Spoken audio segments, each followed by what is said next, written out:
Hello, good morning. Ito po ang ating preparation sa mga kids. Yan, magulo. Ayan ang kanilang costume sa Nutrition Month.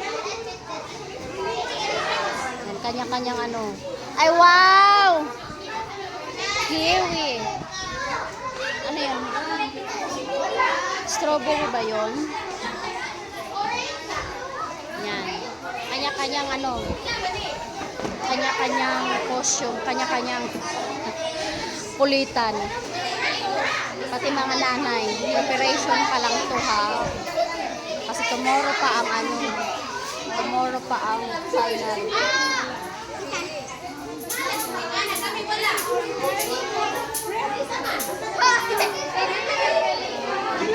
Okay na to. 1 minute na ba? Tapos na. Yan. Kasi baka mapuno naman tayo yung ating memory. Cute pa lang strawberry. Strawberry kasi dapat kay Jasmine. Ha?